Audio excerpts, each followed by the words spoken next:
I've had other chefs look me straight in the face and they're like, "You're being weak, like a woman."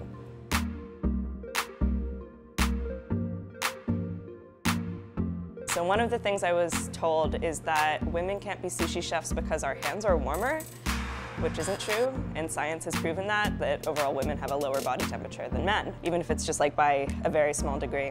I had no idea whatsoever that there was a stigma against female sushi chefs when I started. It wasn't until I went on and went to other places and you know, worked with a couple other different chefs that I really felt the other side of it, because I started in a very accepting place. But I definitely had a couple experiences that really made me realize, like, oh, I am being treated differently. Omakase style sushi is when the chef chooses the menu for you and he or she is giving you nigiri sushi. Because the chef is determining your menu, we don't want to give you anything that you're not going to like. The chef will ask you if you have allergies or dietary restrictions or just if there's anything you don't like. The omakase essentially means like you're building a relationship with the chef for this experience. The combination of people asking me things that made me realize that I didn't know, that then fueled me to learn more. And then it just sort of worked off from there until I realized that I had a lot of knowledge, and that was what made me want to make the shift from front of house to back of house.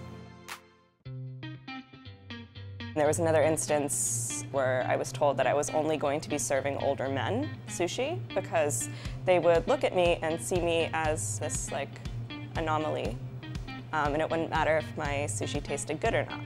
And it was those sort of moments where I was just like, this isn't right, but I'm trying to be respectful and I still wanted to learn. So, you know, I still went along with it. But then in my head, I was just thinking like, this has to change. This can't be like this. I think the way society works is that if you look at something for a long time and everything looks the same, that is what you perceive to be normal. But it doesn't mean that it's normal. It just means that's what you're comfortable with and that's what you know.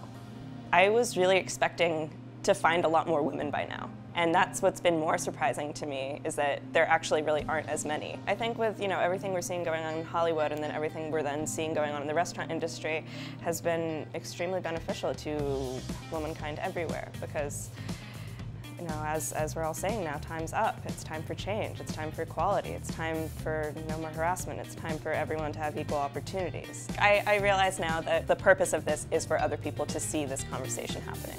If my story helps to inspire others to break out of concepts that they have in their head that they think they can't do something, then I hope to help as many people as possible.